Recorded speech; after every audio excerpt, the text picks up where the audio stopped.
नमस्कार दोस्तों, राधे राधे। आज आप सभी का एक बार फिर से मेरे YouTube चैनल के सस्पेंस स्टोरी में स्वागत है।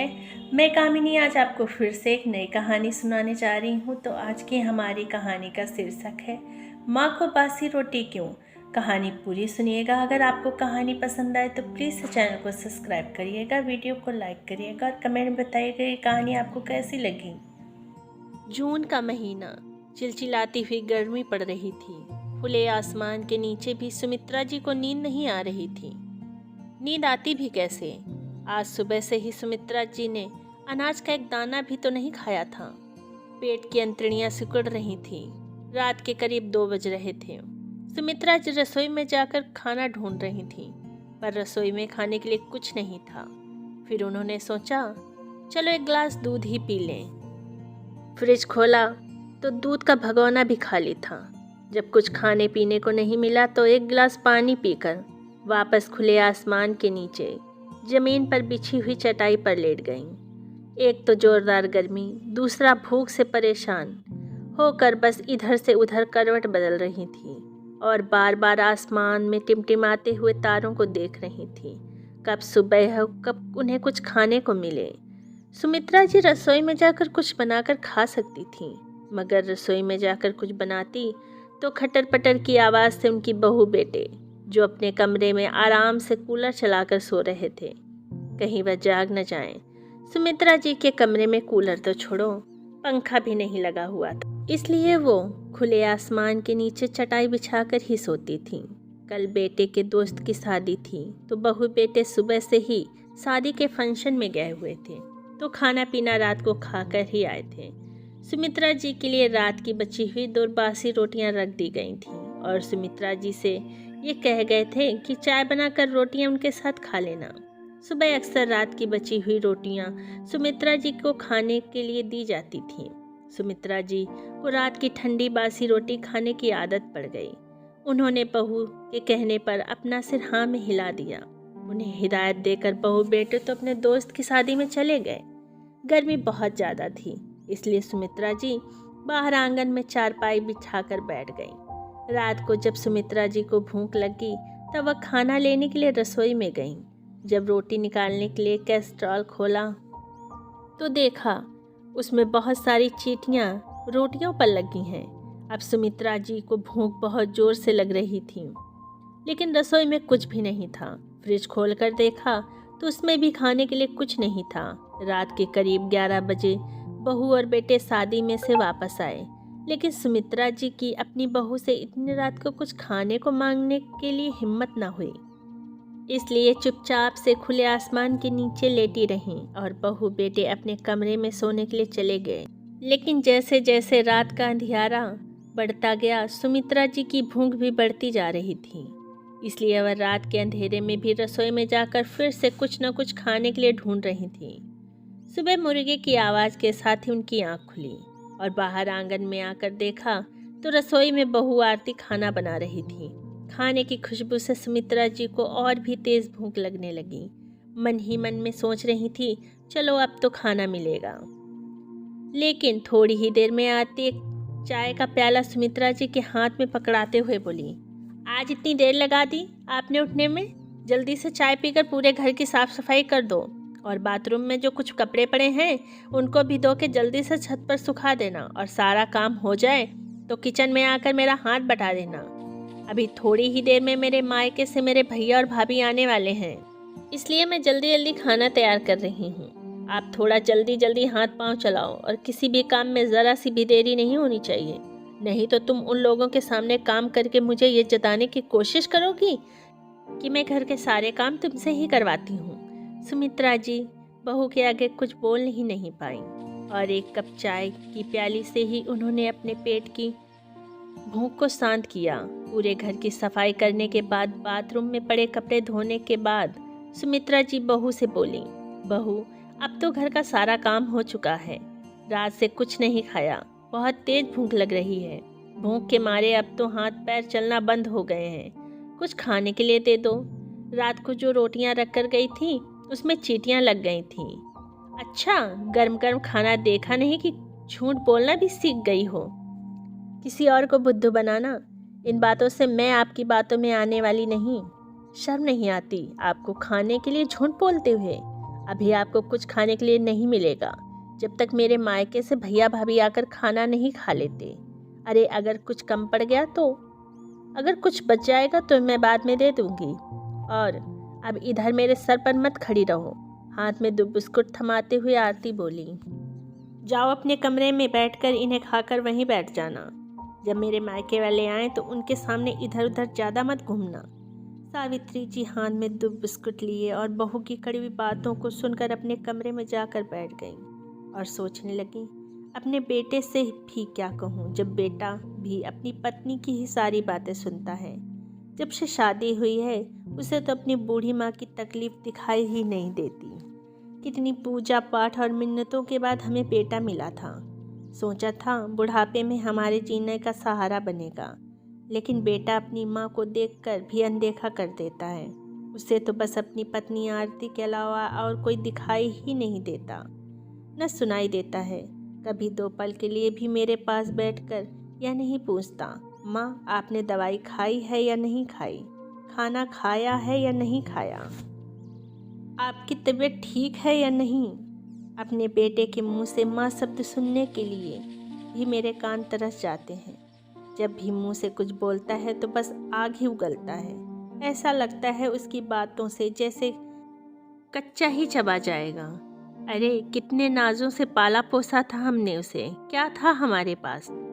अरे एक कमरे का छोटा सा घर था और एक छोटी सी कपड़े की दुकान। धीरे धीरे मेहनत करके उसके पिता ने उस दुकान को बहुत बड़े कारोबार में बदल दिया था और एक छोटे से घर की जगह एक बड़ा सा नया घर बनवा लिया था। अपने बाबूजी के पास बैठकर उसने बिजनेस करना सीखा। पढ़ाई होने के बाद संजय अपने पिता के संग दुकान पर ही बैठने लगा। जब तक वह जिंदा थे तब तक तो सब कुछ ठीक चल रहा था। उन्होंने अपने रहते ही संजय की शादी भी करवा दी थी। सब कुछ बहुत अच्छा ही चल रहा था। ऐसा लग रहा था भगवान ने ढेर सारी खुशियां हमारे घर में दे दी हों। लेकिन अचानक से एक दिन मेरे पति के सीने में तेज दर्द उठने की वजह से इस दुनिया को छोड़कर चले गए। मेरी तो जैसे दुनिया ही उजड़ गई। जब तक मेरे पति जिंदा थे कभी भी इस घर में खाने पीने की कमी नहीं हुई थी, क्योंकि सारी भाग दौड़ मेरे पति के हाथ में ही थी। अगर मुझे कभी कुछ खाने पीने का मन होता था तो वह बाजार से लाकर दे दिया करते थे और अक्सर बेटे से चोरी छुपे रात में रबड़ी भी लाकर खिलाया करते थे। जब से मेरे पति इस दुनिया को छोड़कर गए मेरी तो ज़िंदगी ही बदल गई। उनके जाने के बाद बहू बेटे का व्यवहार भी बदल गया। धीरे धीरे करके बेटे ने दुकान पर पूरा कब्जा कर लिया और बहू ने घर पर मुझसे मेरा कमरा भी छीन लिया गया और नौकरों वाले कमरे में मुझे बिठा दिया गया। घर से बाहर निकलने पर भी पाबंदियां लगा दी गईं। एक बार अचानक मेरी तबीयत बहुत ज़्यादा खराब हो गई। जब बेटे से दवाई लाने के लिए कहा तो उसने उल्टा जवाब देते हुए कहा, मेरे पास आपके लिए फालतू पैसे नहीं हैं, खर्चा करने के लिए चुपचाप कमरे में पड़ी रहो। बीमारी की हालत में भी बहू पूरे घर का सारा काम मुझसे ही करवाती थी। जब भी अगर मुंह से कुछ बोल देती तो घर में कलेश हो जाता था। इसी वजह से सुमित्रा जी हमेशा चुप रहती थी। सुमित्रा जी के पति के गुजरे हुए 15 साल हो चुके थे और बेटे बहू का रवैया दिन पर दिन और भी खराब होता जा रहा था। अब तो उन्हें 2 वक्त की रोटी भी बहुत मुश्किल से ही मिलती थी। सुमित्रा जी की एक पोती थी जो स्कूल खत्म होने के बाद इंजीनियरिंग की पढ़ाई करने के लिए विदेश चली गई। जब उनकी पोती वंशिका छोटी थी तब सुमित्रा जी ने अपनी पोती के संग अक्सर खेल कूद किया करती थी। वंशिका को भी अपनी दादी संग घूमना फिरना बहुत अच्छा लगता था। वह अपनी दादी के संग अक्सर पार्क में खेलने जाया करती थी और रात में जब तक वह अपनी दादी दादू से कहानी नहीं सुन लेती थी तब तक उसे नींद नहीं आती थी। स्कूल से आने के बाद अपनी सारी स्कूल की बातें अपनी दादी को बताया करती थी। सुमित्रा जी ज़्यादा पढ़ी लिखी तो नहीं थी, लेकिन फिर भी वह अपनी पोती की पढ़ाई में थोड़ी बहुत मदद कर दिया करती थी। वंशिका बड़े होकर इंजीनियर बनना चाहती थी, इसलिए स्कूल खत्म होते ही संजय और आरती ने उसे पढ़ने के लिए अमेरिका भेज दिया। और जब से वंशिका पढ़ाई के लिए अमेरिका चली गई तब से तो सुमित्रा जी बिल्कुल ही अकेली रह गई थी। एक वही तो थी जिसके संग बात करके सुमित्रा जी अपने सारे गम भूल जाया करती थीं। वंशिका ही अपनी दादी सुमित्रा जी की दवाइयाँ और खाने पीने की सारी ज़रूरतों का ख्याल रखती थी। तभी दरवाजे की घंटी बजी और सुमित्रा जी अपने यादों के समुद्र से बाहर आ गईं। वे समझ चुकी थीं कि बहू के मायके से उसके भैया भाभी आ चुके हैं, लेकिन वह बाहर निकल कर नहीं देख सकती थी क्योंकि बहू ने उन्हें बाहर आने से मना किया था। बहू अपने मायके वालों के संग खूब हंसी मजाक कर रही थी।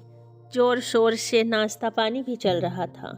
रात से भूखी सुमित्रा जी अपने कमरे में बैठी बैठी इंतज़ार कर रही थी कि कब बहू के मायके वाले खाना खाएं तो मुझे फिर से खाना खाने को मिले।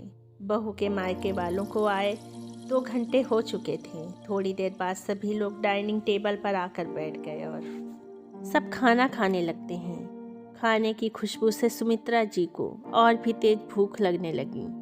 अब तो उनके पेट की अंतड़ियां सूख कर कांटा हो गई थी।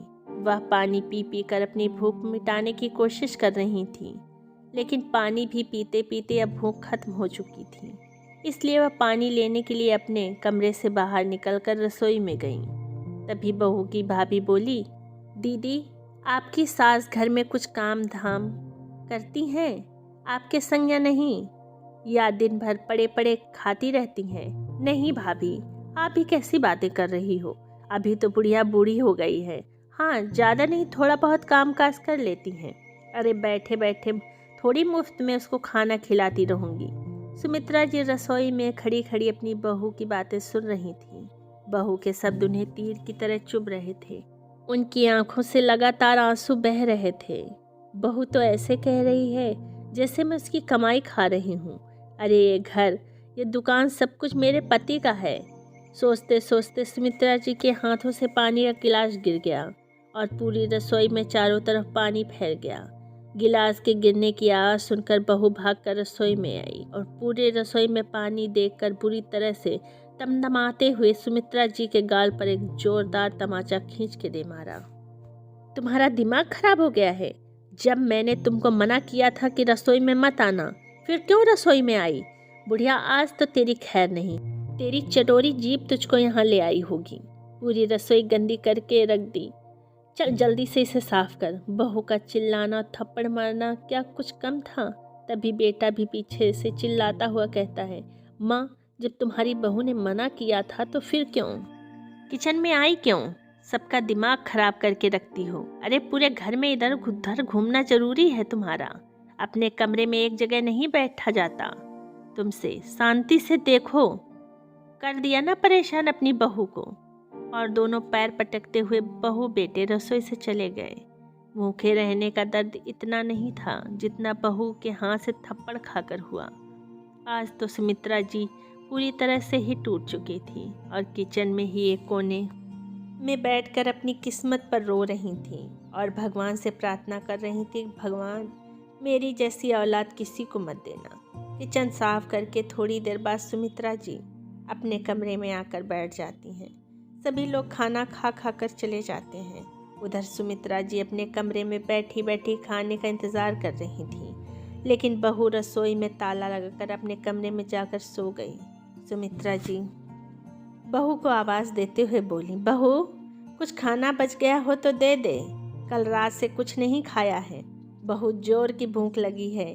बहू बेटा दोनों चिल्लाते हुए बोले, आज तुम्हें खाना नहीं मिलेगा। आज तुमने मेहमानों के सामने हमारी बेइज्जती की है, उसकी यही सज़ा है। जाकर चुपचाप अपने कमरे में लेट जाओ। अगर इस घर में रहना है तो मेरे हिसाब से रहना पड़ेगा, और ज़्यादा चुरचपेट की तो कल भी खाना नहीं मिलेगा। और ज़्यादा ही परेशान है तो चली जाओ हमारे इस घर को छोड़कर, हमें तुम्हारी कोई ज़रूरत नहीं। बेटे बहू के मुंह से ऐसी बातें सुनकर सुमित्रा जी के कान खुले के खुले रह गए। वहीं खड़ी खड़ी लड़खड़ा कर ज़मीन पर गिर पड़ी। अब उनको समझ में नहीं आ रहा था कि वह कहाँ जाएं, लेकिन उनसे अब और अपमान भी बर्दाश्त नहीं हो रहा था। अब उन्होंने अपनी साड़ी के पल्लू को कसा और कुछ पैसे जो उनके हाथ में थे वह लेकर घर से निकल गई। बहू बेटे चुपचाप खड़े उन्हें जाते हुए देख रहे थे, लेकिन दोनों में से किसी ने भी अपनी माँ को रोकने की कोशिश न की। घर से निकलते समय सुमित्रा जी के पास मुश्किल से 300 रुपये ही होंगे। वह सोच रही थी इन 300 रुपये से क्या कर सकती हैं, और भूख भी भरे जोरों की लग रही थी। तो सबसे पहले उन्होंने एक प्लेट समोसा लेकर अपने पेट की भूख को शांत किया। अब सुमित्रा जी के दिल और दिमाग में यही सवाल चल रहा था, आगे की ज़िंदगी कैसे कटेगी। हाथ में सिर्फ 280 ही बचे थे। वहाँ से थोड़ा आगे चलीं तो देखा एयरपोर्ट के पास कुछ ही दूरी पर मेला लगा हुआ था। मेले को देखकर उनके दिमाग में बहुत ही अच्छा ख्याल आया। उन्होंने अपने पास बचे हुए पैसों से कुछ गुब्बारे खरीदे और उन्हें मेले में खड़े होकर बेचने लगीं। अभी सुबह से दोपहर हो चुकी थी और उनका एक भी गुब्बारा नहीं बिका था। मायूस सुमित्रा जी आने जाने वाले सभी लोगों से गुब्बारे लेने की विनती कर रही थी। तभी थोड़ी देर बाद एक बच्ची वहाँ पर आई और उसे उनके सारे गुब्बारे बहुत पसंद आ गए। उसके माँ बाप ने अपनी बेटी के लिए सारे गुब्बारे खरीद लिए और सुमित्रा जी की आज पहली कमाई हुई थी। रात के करीब 7 बज चुके थे। सुमित्रा जी को जोर से भूख लग रही थी। सबसे पहले उन्होंने खाना खाया, क्योंकि वह जानती थी कि घर जाकर बहू खाना तो देने वाली नहीं, और खाना खाकर घर वापस आ गईं। अब तो सुमित्रा जी रोज़ यही करने लगीं। सुबह जल्दी उठकर घर के सारे काम करने के बाद सुमित्रा जी गुब्बारे बेचने के लिए निकल जाती थी और रात को पेट भर खाना खाने के बाद ही घर वापस आती थी। बहू बेटे उनसे ये नहीं पूछते थे कि आप इतनी देर कहाँ जाती हो, क्योंकि उन्हें अपनी माँ से कुछ भी लेना देना नहीं था। धीरे धीरे करके अब सुमित्रा जी के हाथ में कुछ पैसे इकट्ठे हो चुके थे। अब वह अपनी दवाई और खाने पीने का खर्चा स्वयं उठा सकती थी। उन्हें हर छोटी छोटी चीज़ के लिए अपने बेटे बहू के आगे हाथ नहीं फैलाने पड़ते थे। ऐसे ही करते करते करीब 1 साल बीत गया। उधर वंशिका की भी पढ़ाई पूरी हो चुकी थी। वह अपनी मम्मी पापा और दादी को सरप्राइज़ देने के लिए इंडिया वापस आ रही थी और फ्लाइट में बैठे बैठे सोच रही थी, अचानक से मम्मी पापा और दादी मुझे देखकर कितने खुश हो जाएंगे। उसने अपनी दादी और मम्मी के लिए बहुत सारे तोहफे भी लिए थे। उसके साथ उसकी एक सहेली भी इंडिया वापस आ रही थी। दोनों सहेली आपस में बैठकर बातें कर रही थीं। वंशिका ने पूछा, तुम सबसे पहले जाकर क्या करोगी? घर पर। उसने कहा, मैं सबसे पहले अपनी पुरानी दोस्तों से मिलने जाऊंगी। फिर उसकी दोस्त ने वंशिका से पूछा, तुम क्या करोगी? सबसे पहले घर जाकर। वंशिका ने कहा, मैं तो सबसे पहले अपनी दादी को जोर से हक करूंगी, फिर उनके हाथों से खाना खाऊंगी, उनके संग रात में मीठी मीठी सी कहानियाँ सुनूंगी। कितना मिस किया है मैंने इन सारी चीज़ों को। बातें करते कब दोनों सहेलियाँ इंडिया पहुंच गईं पता ही नहीं चला। जैसे ही वंशिका एयरपोर्ट के बाहर आई, थोड़ी ही दूर पर देखा उसने मेला लगा हुआ था। उसकी सहेली ने मेला देखने की जिद की, लेकिन वंशिका को तो अपने घर जाने की जल्दी थी। पर सहेली की भी बात वह टाल न सकी, इसलिए थोड़ी देर के लिए वह मेला देखने के लिए चली गई। जैसे ही वंशिका मेले के पास पहुंची, वहां गेट पर ही उसकी दादी एक डंडे पर बहुत सारे गुब्बारे लिए बेच रही थी। अपने साड़ी के पल्लू से बार बार अपना पसीना पोंछ रही थी। वंशिका की सहेली ने भी कहा, देखो वंशिका, यह तो तुम्हारी दादी जैसी ही लग रही हैं। दोनों सुमित्रा जी के पास आ गईं। जाकर देखा तो वंशिका की आंखें फटी की फटी रह गईं। वह तो सचमुच उसकी दादी ही थी। दादी की निगाहें अपने गुब्बारों पर थी। उन्होंने पास आई वंशिका को बिना देखे ही कहा, बेटी 2 रुपए का एक गुब्बारा है, कौन से कलर का चाहिए? वंशिका की आंखों में झरझर आंसू बह रहे थे। उसने कहा, दादी एक नहीं, मुझे तो सारे ही गुब्बारे चाहिए। अपनी पोती की आवाज़ सुनकर सुमित्रा जी ने नज़र उठाकर देखा तो सामने वंशिका थी। दोनों दादी पोती कसकर गले लगकर फूट फूट कर रोने लगे। पास में खड़ी वंशिका की सहेली ये सारा नज़ारा देख रही थी और उसकी भी आंखों से आंसू निकल रहे थे। वंशिका ने अपनी दादी से पूछा, दादी आप यहाँ क्या कर रही हो और यह गुब्बारे क्यों बेच रही हो? इस उम्र में जब आपको आराम करना चाहिए तब आपको गुब्बारे बेचने की क्या ज़रूरत पड़ गई दादी? मम्मी पापा कहाँ हैं? क्या उन्होंने आपको यह सब करने से नहीं रोका? कितनी तेज़ गर्मी पड़ रही है। आपको कुछ हो जाता तो मैं पहले ही अपने दादू को खो चुकी हूँ। अब आपको खोना नहीं चाहती। दादी सच बताइए, ये सब काम करने की आपको क्या ज़रूरत पड़ गई? पोती के मुंह से इतने प्यार भरे शब्द सुनकर सुमित्रा जी और भी तेज फूट फूट कर रोने लगीं और उन्होंने अपने ऊपर हुए अत्याचारों के बारे में अपनी पोती को सब कुछ बता दिया। अपने माता पिता की ऐसी हरकतें सुनकर वंशिका दंग रह गई। यह सब सुनकर उसे ऐसा लग रहा था जैसे उसके सिर पर आसमान टूट पड़ा हो। वह तो अपने पिता को अपना भगवान समझती थी। भगवान के वेश में शैतान भी हो सकते हैं, उसे नहीं पता था। उसने अपने माँ बाप को सबक सिखाने का निर्णय ले लिया। तभी वंशिका ने अपनी सहेली रानी से कहा, क्या तुम कुछ दिन के लिए मेरी दादी को अपने संग रख सकती हो? रानी ने कहा, वंशिका, यह तो तेरी नहीं मेरी भी दादी हैं। जब तक चाहें तब तक मेरे घर में रह सकती हैं। अब सुमित्रा जी वंशिका की दोस्त रानी के घर रहने के लिए चली गईं। वंशिका ने कहा, दादी, मैं आपसे हर रोज़ मिलने आती रहूँगी। वंशिका अपनी दादी को रानी के घर छोड़कर अपने घर पर आ गई। जैसे ही उसने घर की डोरबेल बजाई, उसके मम्मी पापा उसे देखते ही चौंक गए। अरे बेटा वंशिका, तुम यहाँ? तुमने आने से पहले बताया क्यों नहीं कि तुम इंडिया आ रही हो? अरे हमें पहले बता देती तो तुम्हारा स्वागत बहुत अच्छे तरीके से करती। वंशिका ने कहा, मम्मी, अगर मैं पहले बता देती तो जो मेरी आंखों ने देखा वह कैसे देख पाती। अच्छा ये सब छोड़िए, यह बताइए दादी कहाँ है? स्पेशली मैं दादी से मिलने ही तो आई हूँ। इंडिया आपको पता है कल दादी जी का जन्मदिन है और मैं इस बार दादी का जन्मदिन बहुत ही धूमधाम से मनाना चाहती हूँ। अच्छा आप रुकिए, मैं दादी के कमरे में जाकर उनसे मिल कर आती हूँ। वंशिका सुमित्रा जी को आवाज़ लगाती है और उनके कमरे में चली गई। लेकिन वहाँ तो दादी थी ही नहीं। वह बस अपने मम्मी पापा के सामने ये नाटक कर रही थी। वंशिका ने अपनी मम्मी पापा से पूछा, मम्मी, दादी कहाँ है? मैंने पूरा घर देख लिया, दादी कहीं दिखाई नहीं दे रही। आरती ने कहा, बेटा कहीं गई होंगी पड़ोस में, वरना पूरा दिन तो घर में ही पड़ी रहती हैं। और काम ही क्या है तेरी दादी के पास? खाया पिया और पड़ गई। मम्मी पापा के मुंह से ऐसी बातें सुनकर वंशिका आश्चर्यचकित थी। सुबह से रात हो चुकी थी लेकिन सुमित्रा जी अभी भी घर नहीं आई थी। वंशिका ने कहा, पापा, दादी अभी तक घर नहीं आई हैं। क्या आपको कहकर गई थी कि कहीं जा रही हैं? बेटा, तुम्हारी दादी हमें कुछ बता कर नहीं जाती। जब मन करता है कहीं भी निकल जाती हैं और जब मन करता है आ जाती हैं। रात बहुत हो चुकी थी और सब लोग अपने अपने कमरे में जाकर सो गए। सबके सो जाने के बाद वंशिका अपनी दादी से फ़ोन पर बातें करती है। वंशिका सुमित्रा जी से कहती है, दादी, मैंने जाल बिछा दिया है, बाकी का काम हम कल करेंगे। दूसरे दिन सुबह वंशिका सुमित्रा जी को लेकर घर आती है।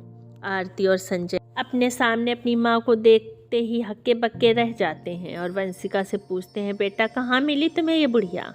माँ, आपने तो मुझे बताया ही नहीं था कि दादी कहाँ गई हैं। तो आज तो दादी जी का जन्मदिन था तो मुझे तो ढूंढना ही था दादी को।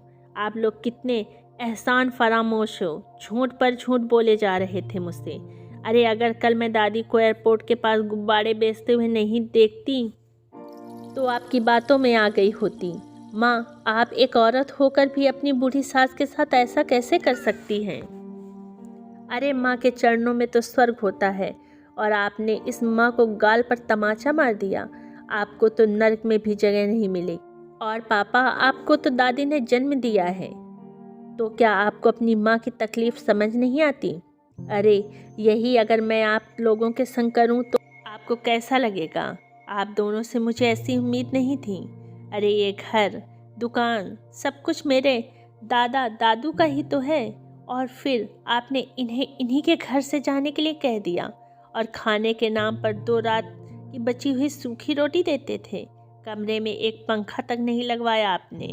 और कोई अपने घर के नौकर के संग भी इतनी ज़्यादती नहीं करता जो आपने किया है अपनी माँ के संग। इस बात की सज़ा तो आपको मिलकर ही रहेगी।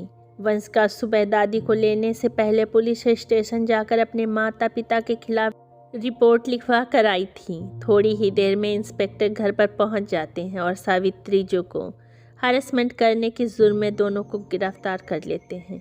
तभी सुमित्रा जी पुलिस इंस्पेक्टर से कहती हैं, साहब, 1 मिनट रुकिए और संजय के पास जाकर उसे एक जोरदार तमाचा उसके गाल पर मारती हैं और कहती हैं, भगवान ऐसी औलाद किसी को मत देना, इससे अच्छा तो हर माँ को बे औलाद ही कर देना। तभी संजय को शायद अपने किए का पछतावा हो रहा था और अपनी माँ के पैरों में गिरकर माफ़ी मांगने लगता है, लेकिन सुमित्रा जी उसे माफ़ नहीं करती और इंस्पेक्टर से कहती हैं, ले जाइए इसे मेरी नज़रों से दूर।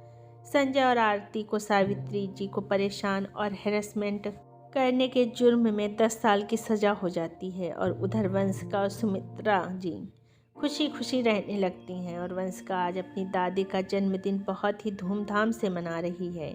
अमेरिका से पढ़ाई करने की वजह से उसे बहुत बड़ी कंपनी में अच्छी जॉब ऑफ़र होती है और दोनों दादी पोती अपनी ज़िंदगी खुशी खुशी गुजारने लगती हैं। दोस्तों, आपको ये कहानी कैसी लगी? लाइक और कमेंट करके बताइए। चैनल को सब्सक्राइब भी कर दीजिएगा ताकि आने वाले सभी वीडियोस को आप देख पाएँ। मेरे वीडियोस देखने के लिए आपका दिल से धन्यवाद।